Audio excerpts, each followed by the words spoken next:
I feel like I've stripped all of my clothes off, including my knickers, and I've run down the high street and everybody's looking at me. My name is Paul Harvey and this is Life, Passion and Business. We're about helping you explore, finding your passion for life and the work that you do.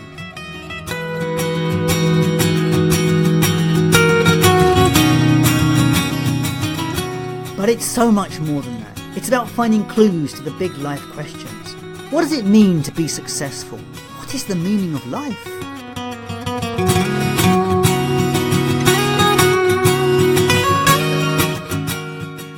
If you're looking for more, then join me on this journey where together we will discover through interviews, tools and tips how to live life full of meaning, passion and purpose.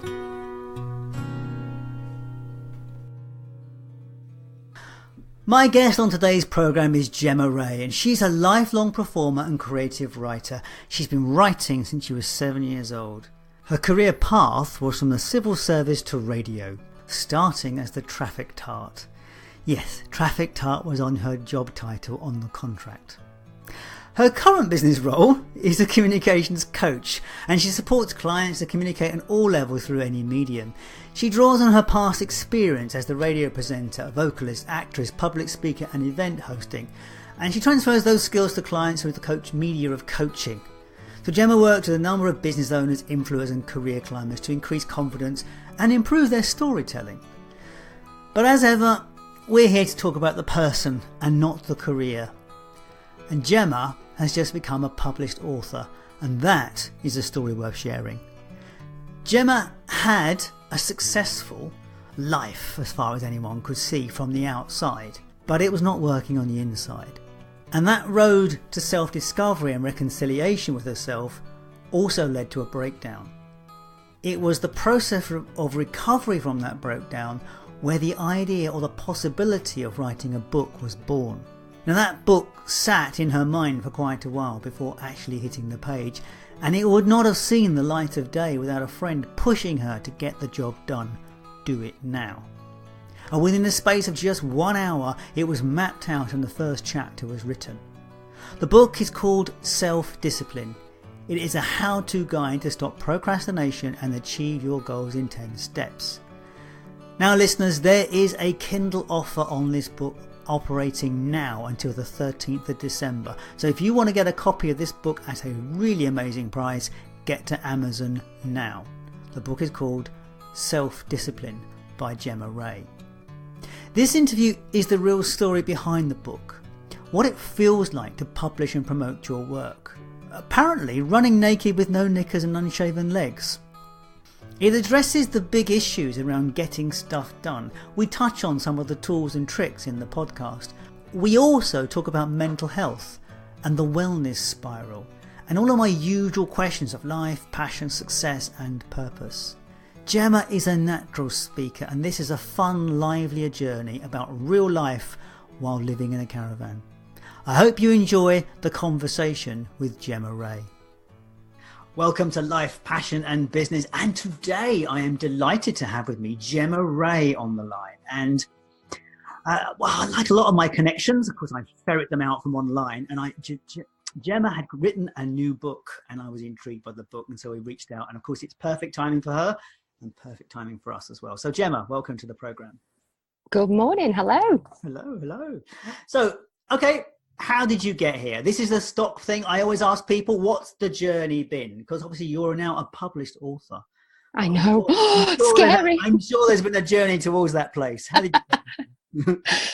Oh, well, do you know, I've always loved writing from a very, very young age. It's definitely been one of the things that has kept me going. I've kept a diary since I was about 7, on and off. Wow. Journaling has been a huge part of my life for both work and business. But I actually, expression, I think, is definitely one of my values. I just have to be able to express, whether that's on stage, because I do a bit of theatre, singing, writing, performing. And I started my career as a radio presenter. I won my job as a traffic tart. That was my actual job title on my contract. Traffic tart. Couldn't get away with that now, could you? Me Too and all that. So I won my job as a traffic tart. and began presenting the traffic news on my local radio station, Rock FM in Preston. And it was funny, actually. It was my best lesson in perception. I knew I'd an audition for this job, so I had to compete with other listeners to get this job. And when I found out, it was like a pre-record. I didn't realise I got the phone call when I was at work. And at the time, I was working as a civil servant, and I hated that job. So I got the phone call from the radio station on the Thursday afternoon. I was expecting to find out on the Friday. And of course, they did this pre-record and going screaming mad in the office. Oh my God, I've got my job on the radio. So the first thing I did was walked into my boss's office and told him to shove his boring job up his arse. And I was going to start on the radio the next week. What I didn't realise was that I was walking away at 19 from a 20 grand a year job as a civil servant, and I started on 9 grand a year on the radio.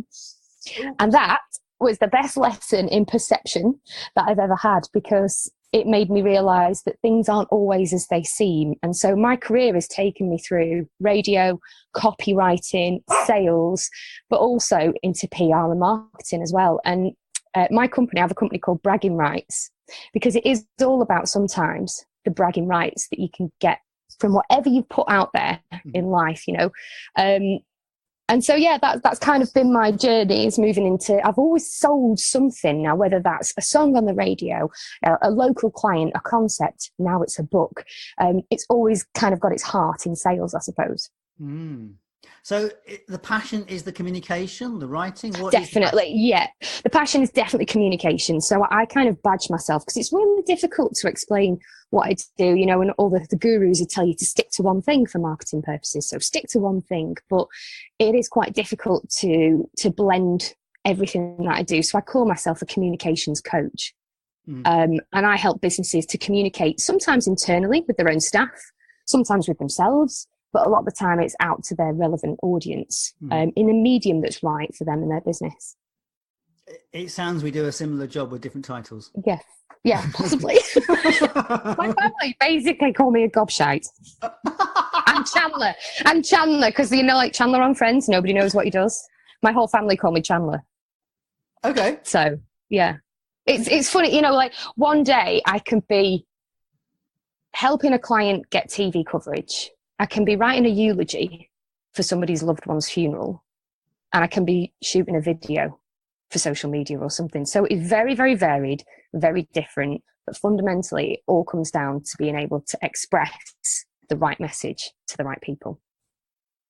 And you're very passionate about that. I can see that. Well, I love it. Yeah. I have the advantage of being able to see you, but obviously you might come. But I can see how much you're shining when you're saying this. I tell you what, though, I am struggling with making myself shine, because that's very alien to me. So writing my own book and putting myself out there. I mean, I only launched it less than a week ago, and I've found it incredibly tough. I'm so used to promoting everybody else and shouting about their amazing things and amazing achievements that they've done, or a product or a concept or a service, but actually having to do it about myself. I feel like I've stripped all of my clothes off, including my knickers, and I've run down the high street and everybody's looking at me. That is quite a vision. Yeah. And I've not shaved my legs. That's what it feels like. Yeah, it's extremely exposed and vulnerable. That's the best way I can describe it. The difference is when you are promoting someone else, you can always, you're promoting, say, look at him, look at him, look at her. They're brilliant. Look at them. But now you're doing exactly what your parents told you not to. Look at me! Look at me! Exactly. You're being a show-off. Stop showing off. Those horrible 3 words that you get told as a child that I try not tell my own son. It's a totally alien concept. And I'm not doing it that well, if I'm honest, this week. Well, you are, because we've connected at the right time for you. Yes, definitely the right time. A conversation about this. So, okay, so you have launched a book. So I guess let's talk about this book at this point, because it's interesting. And I have looked at, I've got the copy. I've got my copy. And I haven't done my review for you yet, and I will. Oh, thank you. A bit biased probably, but it's really useful. The book is called... You're not going to say, are you? Self-discipline. It's very long. Self-discipline, a how-to guide to stop procrastination and achieve your goals in 10 steps. See, I knew you'd have it much better, say it much better than I did. That's only because it's on the screen in front of me. Full disclosure. I always get some of the words mixed up. No, self-discipline, a how-to guide to stop procrastination and achieve your goals in 10 steps. Wow. Mm-hmm. The one that's floored me at the moment is coming up with 100 goals. Yes. It's hard, isn't it? That has totally floored me, because some of them are definitely aspirational and never going to be a goal I would go for. But I think if you're somebody who's like yourself, you're an entrepreneur, you're in this space where you kind of answer to yourself, you do tend to go through life with lots of ideas, and especially in the online world that we live in now, you know, you and me, we're in similar groups out there on Facebook, for example, LinkedIn, and you see what other people are achieving, and sometimes you just want a piece of the pie in the action. And doing that exercise, the exercise is to pretty much try and nail down 100 things that you want to achieve. And the exercise is to then audit that list and go back and figure out which ones are actually true to you and right for you. Because I'll give you an example. I used to follow some gurus who always talked about flying business class. Let's go to America and fly business class. And I remember a couple of years ago making a vision board and putting that as one of my goals. I want to fly business class. And it was only actually when doing this exercise of the 100 goals came up a couple of years later, and I started doing all of mine, and I did put that down, and I looked at it and stared at it and thought, do I though? Do I really? Am I actually that bothered? You know, do I really want to be spending 4 times the price of a ticket to just sit in a better seat with a pop-up screen, have some fluffy socks, and maybe get a glass of champagne? No, that's actually something that I've seen other people talk about was an achievement for them, but it's not right for me. And especially now I'm renovating my house. Do I want to fly business class, or do I want nicer tiles in my kitchen? And the answer is always going to be the tiles. So, yes. And I think sometimes it's really easy to get sucked into this online world, this rose-tinted world that we live in digitally, and be able to really take yourself offline, do a digital detox, write down everything that you want to achieve, and figure out which out of those lists, which out of that 100, the top 3 are the most important to you, and what will make a massive difference, not to necessarily your finances, but how happy you are, how you feel in your life, what you've achieved. So that's why it's one of those exercises I love. I think it's a great exercise, and I wonder if part of the problem in life, or the problem out there in the world, this idea that's, you know, that you've written the book for, is part of how far we've traveled in terms of life has become so complicated. As you said, you had a desire to travel to America because it was someone else's desire. We are so fed these things from what we see around us. That is success. That is success. That is success. That's success. Well, what's success for me? And I don't think many people know.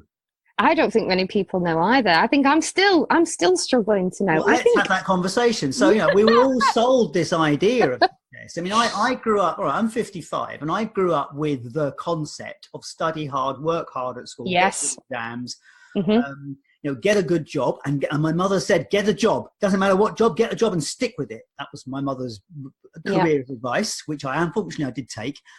You know, so you did that sort of thing, and you would meet someone, you'd buy your house, you'd have the car, and you have the family, and that was it. And then at some point, you can retire and enjoy your life.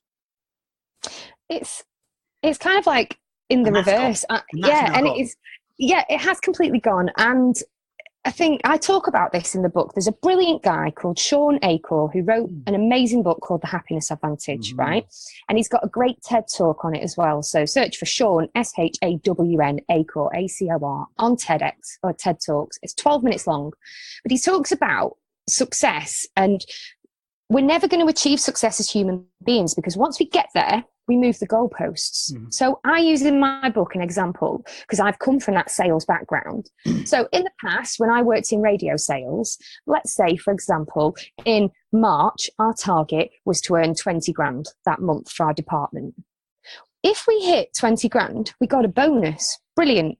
But do you know what? In April, they'd put our target up to 22 grand. So you could never ride on the coattails of achieving your target for long, because the target would just get changed. It would just get moved. And the job does become harder and harder and harder. And I think a lot of us are guilty of doing that.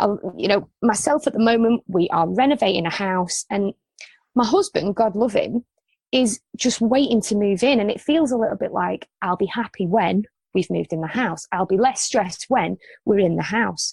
Where the trick and the hardest thing for any of us to do, especially in this fast-paced world where we get instant gratification at the moment, is to be happy with what we've got right now. We've only ever got the present moment. And to be able to be grateful and happy for what we've got right now, I think, is the biggest trick for any single person. Yeah. I'm in the same question. I mean, this is my podcast talking to you, but I spend a lot of time bearing my soul in this podcast a lot of the time. I mean, one of the issues for me is I struggle to find out what joy is, what actually makes me happy. It's like I'm generally happy doing whatever I'm doing, but whereas once upon a time there was the hedonistic, I got a party. The whole idea of going to a party now makes me go, oh God, do I have to? Yeah, exactly. I would so much rather be at home in my pajamas and not have to colour my eyebrows in, you know. It's like, you know, where is it? What, like, I think there was in a group that we're both in, you know, there is a plan to do a 90-day project, which we're all doing. And one of the things in that group was the question is, what is it? What do you do for fun and joy? And it's like, I had to kind of go, bloody hell, I've not a clue. I mean, running is the big thing for me at the moment. So I do a lot of time running. So I recognize it's different as I've changed. But I do wonder, I find a lot of people spend their life getting out of their life, as in drinking to get out of their life. Yeah. Or watching a film or binging on Netflix, where they're now out of their life. They're in someone else's. I lived like this, actually. This was kind of my journey towards writing this book. Yeah. I've stopped drinking, actually. So I actually stopped drinking in April. I had a blip in August where something went wrong, and 2 bottles of wine later and one mega 4-day hangover. Haven't touched a drop since. So, you know, we're now in December, so I've done pretty much 8 months with one blip without alcohol. And it was very kind of a conscious decision to do that because I wanted to feel everything, good and bad. I wanted to stop medicating with alcohol. And that's been part of my journey. It was 3 years ago when life just felt a little bit fake. And I came across a book called The Miracle Morning. I know you're into your morning routines as well. And all of a sudden I started getting up early and implementing a morning routine. And it made such a difference to my life. But you talk about, I think it's you, isn't it? You do the morning pages. I do morning pages, yes. Yeah, well, I started. 57. Yeah. Well done, because that's hardcore being able to do. Yeah, well done. You should be very proud. But I think for me, as I said, I'd had a diary as a child, and I started journaling. This was 3 years ago, and started to really examine my life. And I was at the time so busy. I was out every night doing something. I was hammering it at the gym. I was on my phone as soon as I came home. I wasn't connecting with my husband. I wasn't connecting with my child. And life felt plastic and superficial. And I was constantly on social media looking what everybody else was doing. So these kind of like this morning routine and this journaling allowed me to fully shine a light on myself and figure out what was it that I actually wanted and what was it that I actually needed out of life. Yeah. And I got to a point about 2.5 years ago where I realized that I outwardly projected this attitude of being grateful and happy for everything. And I was always the peacekeeper. I always saw people from their perspective. You know, they used to call me Kofi Annan in the radio because I'd be like the peacekeeper between the commercial department and the on-air team.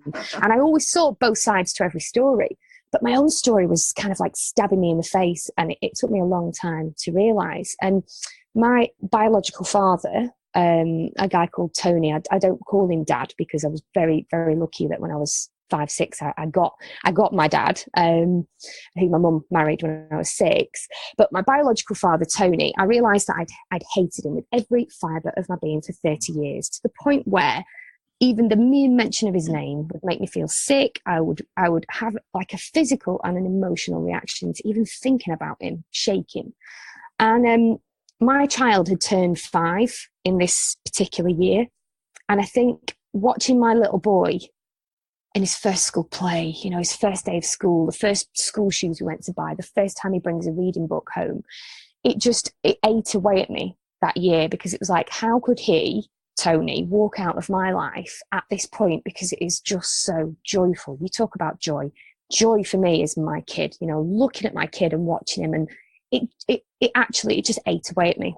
So one of my clients at the time was a born again Christian, and she said, you know, big J Dog, big Jesus up there, he talks about love and forgiveness. Have you ever tried that?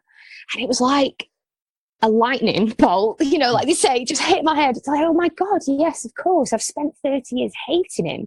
That's why life feels off and awful, because I'm outwardly projecting this amazing, happy personality, but inside I am just full. It felt like I was black inside. Mm-hmm. So I found Tony on Facebook, and I literally sent him a message to say, hi Tony, can I come and see you sometime? And I worked through, with the help of some amazing people. Shari Teigman is one of them. I'd love to mention, you know Shari too. I know she's been on your podcast. Yeah. She's amazing. And, you know, Shari was one of those people that kind of helped me process those emotions. And I decided, I made the huge decision of contacting him to tell him I had forgiven him, and worked through a lot of my issues. And I didn't get that opportunity because he died a week later. Yeah. Yeah. So that it was a soul destroying time. That's the best way I can describe it. And I was really lucky that I'd spent the week before trying to see things from his perspective, and seeing the gifts that him not being in my life had allowed me to have a proper family unit with my mum, my dad, who's technically, you know, my stepdad, my sisters. It had allowed us to have a proper family unit, and it allowed me to be grateful and show what I didn't want from life. And at his funeral, I publicly declared my forgiveness of him at his funeral. I stood by his graveside as they put his coffin in, and I'd written a letter to him, but to myself as well, to forgive myself for things that I wasn't proud of. And I just basically said, you know, for everything you chose to miss, we choose to rewrite our history with love and forgiveness. And we are so grateful for everything that, you know, without you, we wouldn't be here. Rest in peace, and threw it in. And it was the most pivotal moment of my life. And I feel very lucky that I got that closure. 30 years of pain was gone. And unfortunately, a week later, I did have a nervous breakdown. And it's like I shattered into a million pieces. But in order to put those pieces back, I had to examine every single one of them closely and go, is this actually me? Am I going to put this back? Hopefully the breakdown, what caused the breakdown? Was it the process you were going through? Or? Yeah, it was all very, very quick. So I'd started coaching. It literally all happened within a 4-week period. So to have that, it was the first kind of foray into coaching that I'd ever done. And people listening to this. Hello. Sorry, I knew that would happen. Phone call. So yeah, it was the first kind of foray into coaching that I'd ever done. Yeah. So it was the first time I'd ever had to examine myself and think about why I did the things that I did. And for anybody listening, and yourself, you've probably been through this, it's really difficult at the start. It brings up a lot of things about yourself or your past that you didn't realize has affected you right into your adulthood. So it was very kind of fast-tracked. I made that realization that life wasn't right. I got some help with coaching. I started down the route of learning of what was happening. I decided to forgive my dad. I contacted him, and then he died. And it was the breakdown was a lot of regret.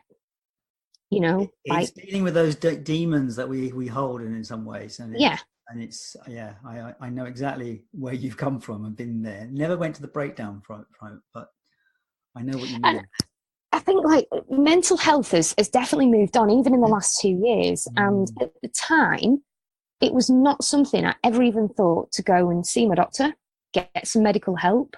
I think there was still a bit of a shame and a stigma attached to that, even 2 years ago. Whereas to see people open up about the mental health now is absolutely incredible. And I was lucky that the thing that brought me back to me, the thing that helped me heal, was the morning routines. It was the stuff that that's why I wrote the book. It was the stuff that I've wrote about in the book that helped me get back on track, figure out who the hell I was, so I was able to then live the rest of my life. And writing a book about self-discipline when you are a person who feels like you're not very good at self-discipline is a bit of a contradiction. But I wanted to write something that wasn't in your face. It wasn't look at me and what I've done and you can do this too. It's very honest. It's very, listen, I have not got all my stuff together, but when I practice just a few of these little things, life is a lot easier and a lot happier. And I wanted to share that journey with other people because it saved me. It really did. There's something which has occurred, and I've heard it in several places, and I've done my own thoughts on it recently. And I mean, in the podcast, I'm creating a few resources for people just to go and look at, like the ones about morning routines, and there'll be others as we go, just some resources. But one of the things that occurred to me recently is the spiral, and I think we live as humans on the spiral. And I don't think anyone realizes, and there's no set point on the spiral. So when we're on the up, we're going up on the spiral, and our sense and our well-being keeps going up. And then as soon as we kind of struggle, we start to slide back down again. Yes, and the point is, unless we find some way to put the brakes on, we will hit the bottom. Yeah. And most people just go up and down on the spiral. So you have good days when you're going up and bad days when you're going down. And I think as entrepreneurs, people that don't have the safety net of the company or someone else, around us, yes, I think we're very susceptible to the winds and wanes of the spiral. I particularly, I can see myself going down, and some days it's like I'm like I've got to stop this. even just that visual is really helpful. I can see at any point now you've said that, I think that's really powerful because I can see in the future I would be able to say to myself, whereabouts am I on the spiral right now? And I think it would be a good, like you say, to figure out the set point, to know, oh my God, where a spiral is a slope. So if you stop going up, you're going to slide back down again. There's nothing going to stop you. No, it's like I've got both feet on the sides, like you're doing a helter-skelter as a child. I'm getting a burn mark on my arse. I'm sliding down. That's where I feel at the moment. I feel like I'm about 75% at the top with all limbs out, trying to stop myself from going down any further. That's all, because I think I don't want to use the word unfortunately because it's not right. Very amazingly and gratefully, I was in a position where I had to get a full-time job only 2 months ago because, as I've mentioned, we're renovating our house, and unfortunately, the way the banks and mortgages work, if you're self-employed, oh my goodness, you are obviously irresponsible and cannot be trusted to pay back your mortgage, which is really frustrating. So I was very lucky that I had 48 hours to find full-time employment, and one of my clients graciously said, yes, we would love to have you more. So I have been doing that for the last couple of months. In addition to my book work, my writing, I've still carried on writing award entries for clients. But that's been interesting. Talking of the spiral, when I first started that job, I hit rock bottom down that spiral. I felt like I'd spent 2 years, especially after a nervous breakdown, building up my own freelance business. I'd finally got to the point where everything felt great. And then I was knocked and hit with the news that, no, in order for you to be able to sort, get your house finished, you're going to have to get a job. Yeah. So that felt devastating. Yeah. But then I realized that what was happening was, and I can use your spiral analogy, I'd go to work and I'd be at the top of the spiral. It was brilliant. And then I'd come home and I'd be at the bottom. And do you know what it was? I actually really loved the job and I hated admitting it. Because we're in this entrepreneur online space where the language is so powerful. The language involved in being an entrepreneur is you escape the 9 to 5. Yeah. That language is so, it's like you're in a prison if you're in corporate. I've turned my back on corporate, left a world of 9 to 5 hell. And all of a sudden I found myself back in 9 to 5 hell world and thought, oh, I'm really loving this, but I shouldn't be loving it because everybody that I admire and look up to says that I shouldn't. And so that's been a real difficult challenge. I've definitely been up and down that spiral the last couple of months. But I've been very lucky that I've been able to do my books and everything on the side as well, but still have that regular money coming in on the 26th. That's weird. Yeah, not used to that. Yeah. That is weird. Haven't chased any money for a couple of months. It's a bit weird. Yeah. So I answered the question. What is success to you? I think I know the answer, but what would you define as success now? Do you know, there was a phrase that I remember I was asked this question as a teenager when I didn't really understand the world, and it's not changed. I always said that my goal in life was to be healthy, happy, and financially secure. Yeah. And I remember saying that as a teenager, and it sounded really boring. But, you know, life as an adult is really boring. Self-discipline, oh my God, it's the most boring thing in the world. But it allows for freedom. Yeah. And, you know, being able to see what I actually want. You know, you follow all these online gurus, 6-figure business, 7-figure business. I've realized that I don't need that to live a great and happy life. As long as I'm healthy, happy, and financially secure, as long as I'm going to pay off my mortgage by the time I retire and still have a bit left in the pot to have fun, that's all that matters. Yeah. And success is living in the moment and appreciating what you've got at this present time, because it's all we've got. Yeah, that's it. I mean, a lot of people live either in the future or in the past, and they forget. And I definitely did. They forget the present. My father, bless him, died a couple of years ago now, and he, when my mum died, he lived entirely in the past. So the house never changed. The house literally stayed as a mausoleum to my mum. It didn't. Nothing changed in the house, and that was his choice. Now, we did try, but that was his choice. Yeah, and that's what life is. Life is a series of choices, and the biggest lesson I think I've had over the last couple of years is learning to accept responsibility, learning to not blame other people or other circumstances, and know that everything is in your power. Yeah. Everything is just a choice. And I think when I got to that point, it was quite liberating to know that everything was my fault. And whether it was good or bad, everything was my fault. And there was here's the thing, there is no good or bad. No.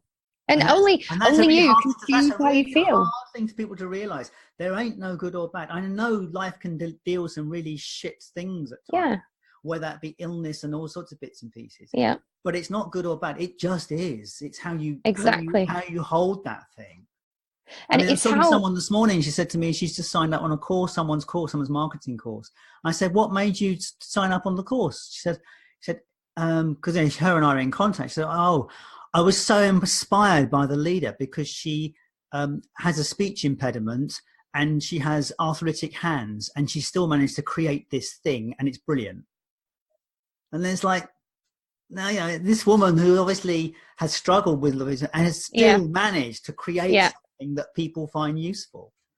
Overcoming adversity, it's massively inspirational. And I don't want any adversity, thank you, universe, to overcome. No. I'm very happy the way I am, thank you very much. But I do appreciate the fact that people do. Yeah, I think I've done my bit. When people say to, you know, when I say, I'll mention it in passing, I kind of had a nervous breakdown, and they look at you like, oh, but honestly, it's the best thing that ever happened to me.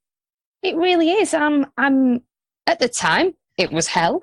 Absolute hell, don't get me wrong, but being able to look back on it and realise just how pivotal and important it was in my life to then be able to go on and live my life, definitely. Wouldn't recommend it to people.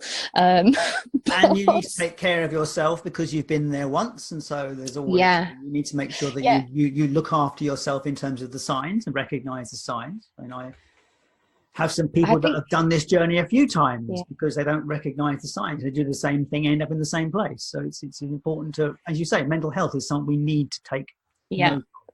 Definitely. And I am extremely lucky. My husband, who has never been coached ever, is the most amazing coach that anybody could wish for. Fantastic. And he, you know, when my biological father passed away, my husband was my rock. I just, you know, like I say, I broke into a million pieces, and it was him who helped me put things back together. And we just have a really good time. We communicate very well. We argue a hell of a lot. We fall out, especially about the washing up. But he is able to see the signs in me and me him, and know when I'm falling down that spiral, and get me to open up and get me to figure out what it is that's going on.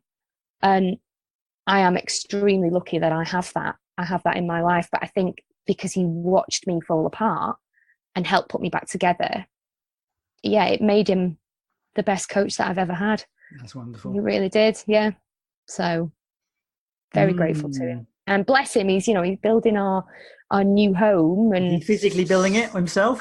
He's done a heck of a lot. He's done all the electrics inside, and he's managed the whole project. And there've been times working full time and living in a caravan and having to deal with me and our crazy dogs. So but he manages to keep everything together, and I look at him in absolute awe, because he's not in the same kind of spaces that you and I are. He's not seeing other people and learning constantly, being inspired from other people. He's going off his gut feeling, and he's carved his own path through life, and it is incredibly inspirational to be a part of.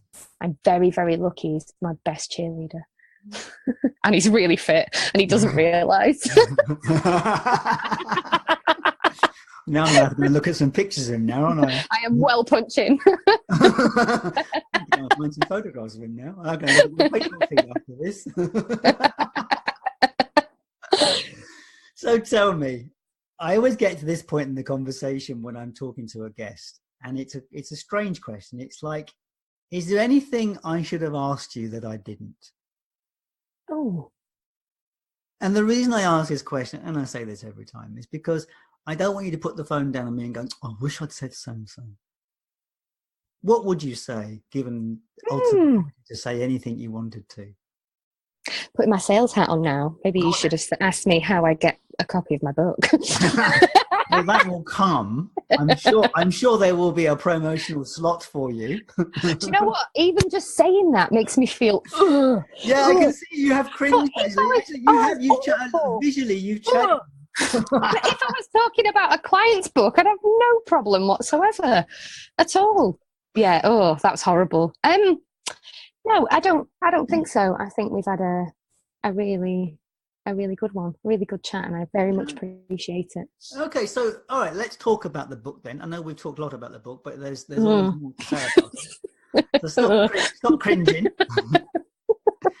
So when you wrote this book, who did you write it for? Me, to see if I could. So who is the ideal person for the book? I mean, that's the point. And when they say write a book, they say write. They always say you should write the book that you need to read yourself. This is why I did it. Okay. But the irony. So I have a partner on this. He's a friend of mine called Ben, and he lives out in Thailand. Lives his laptop life in Thailand. Lucky boy. And he challenged me to write this book. But the irony is I had no self-discipline to write it first. So it stayed an idea in my head for 3 months. And we had a Zoom call planned in for an hour. Yeah. And the first 10 minutes we're chatting away. And he's like, have you even outlined the chapters or anything, or any ideas? I was like, no. So we'll tell you what, for the rest of this call, stay on the line, but make a start. So I took a piece of paper and did like a mind map of everything that I knew on this topic. And he said to me, just use everything you've been doing anyway. Because I tend to, a lot of the things I outline in the book are to do with time management and saving yourself time and streamlining things. And I use these kind of hacks with other clients to help them save time. So it's like, just write down everything you know. And within that remaining 45 minutes, not only had I written the chapter structure, but I'd written the first chapter as well. And I realized, like, actually, this does not take a long time at all. So I wrote the whole book in 3 days. It was done in 3 days. Well done. But then I didn't pull my finger out my arse for 18 months because I was scared of putting myself out there to actually release it. So that's not uncommon. I know, it's horrible. It's such a. At first, I was going to do it in a pen name. I wouldn't have had a problem doing it in a pen name. Just get it out there. It wouldn't have mattered. But because it's my own name on the tin, it's so. And it's funny, like my mum ordered a copy of the book the other day, and I went round. She took my little kid to a panto, so I went to pick him up, and she's like, "Oh, my book's come," and it was really weird because it was like, "Oh, you've bought it," and she looked at me. She was like, "Of course, I'm going to buy your book," but it was such a strange concept. My mum stood there holding a copy of my book, so I took a little picture of her, and so in order to kind of like, it's only been out less than a week, and I've got some amazing reviews because I sent it out to about 100 people actually 2 months ago for them to read. Mm-hmm. And that was extremely nerve-wracking because I wrote it such a long time ago. And now we've come, and even though I wrote it in 3 days, I have edited it many, many times. Yeah. To a point where it becomes unrecognisable. You know, when you go back to a piece of copy and you've edited it so many times and you're like, oh, I don't even know why I started this. Can't see it sometime after that. Yeah, and it's funny because even now I read back the pages and go, did I write that? That's quite good. But the feedback from that initial reader group has been very shocking because it's been so positive, and it wasn't something I expected at all. And so, yeah, there've been a few tears of joy over the past week reading people's responses, and a lot of them I can't share because they're very personal. But people are generally saying like, "Oh, this is just quite honest and refreshing," because I don't have it all together. I don't. But even if you adopt some of these things, they make such a difference. They really do. There's two things that come to me on that one. One of them is your resistance to writing the book. And I think most people's challenge to do anything is the resistance to start. Yes. It's because you try and make it perfect. No, but not that. It's that we create the journey bigger. We create the obstacle that's actually bigger than sitting down. I might have heard it 30 years ago. So an author talking, the hardest thing about writing is getting your ass in the chair. Yes. It is. And you think it's not just writing, any task in life, quite often we think it's going to take longer than it actually does. My wife is a case in point. My wife is terrible for this sort of thing because I need to do the cleaning. I need to get some housework done. And she'll sit on the chair and moan about doing the housework for an hour plus, and then get up and do something in 20 minutes. Go, that was good. Well, I actually did an exercise where I timed how long things take. Yeah. So making the bed was something ridiculous, like 27 seconds. Mm-hmm. And running off around the bathroom, 2 minutes 30. And when you start timing things, my coffee takes 1 minute 37 to pour. As soon as you hit that switch, it takes 1 minute 37. So I started doing like some squats while my coffee was pouring. And there's a great book, Jeff Olson's Slight Edge. It talks about, the cumulative effect of your actions. And if you can break things down and know how long things take, not only can you have no excuse of getting them done, but you can plan your days better. So I tend to work in Pomodoro time. I don't know if you've come across this before. So 25 minute on a task, 5 minute break. And timing things, so timing how long it took me to write an article, timing how long it took me to schedule social media for a week. It helps me plan my week in advance to make sure I've got enough time. Because I am a yes person. I will say yes. But being realistic and knowing how long things take and looking at my week ahead and the gaps that I've got has really helped me to be able to say no to people and to make sure I've got that time for my family and not be so busy that I forget to live. And that's, overcoming overwhelm by being realistic in my approach has been huge, absolutely huge. Yeah, it's amazing how sometimes some things are really actually quite easy to do when we actually do them. And it's the journey in our head that's different. It's like I put the washing on just before we chatted, and I looked at my clock and it said 10:57, and I knew we were talking at 11. And the washing was in the machine by 10:58. And I would have left that, whereas it's finished now and it's ready to go in the dryer. Yeah. And get it done. Do it, it's done. Great phrase. I say it often. Do it, it's done. No. Like it takes less than a minute to put the bin out. So why am I looking at that pile right there in front of me of the recycling that's not been taken out? So to wind us up, and to come to a conclusion, because we've been talking a while and I love to talk to people, and I could go on. I mean, I think you and I are quite matched here, so we could probably trade stories for quite a while. So tell me, how do people get hold of the book? It's on Amazon still? Is it still? It is on Amazon. It's on a special price on Kindle, isn't it, at the moment? It is. It's only 99p. Whoop whoop. How long will that stay 99p? I don't know. Ben's the boss of all that technical stuff. And he just gets cross with me because he tells me these things 100 times, and then I'm like, yeah, whatever. So with my marketing hat on, you probably want to put a deadline on the 99p, then you can encourage people to get there before the deadline expires. Okay. You're doing this today? This will go back today, yeah. Right, okay. Yeah, I think it's till Thursday morning. Yeah, it is actually. It's 99p till Thursday. There is. Okay, so we need to get this out there and make sure it happens. Okay, so 99p, you can get the book for 99p, so do it now. And other than that, there is a physical copy. Is there a website associated with the book? Yes, mindandbodyworld.com. Okay, you can send me the link on that one. It will be on the website. Anything else we need to know about you? That people to find you, contact you, talk to you? What do you want? What would you want people to do?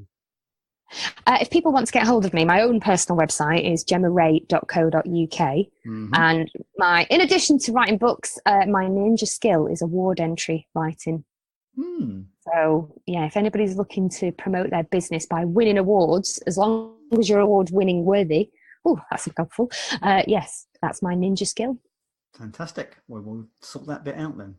So the final question I come to my guests, this is the big one. So we are born into this earth and we are animals. That's what we are. Just like the cat, the dog, and all the bits and pieces. But we are the only animals that thinks we are the boss and thinks there is more to life than everyone else does. So tell me, from your perspective, what is the meaning of life? Why are we here?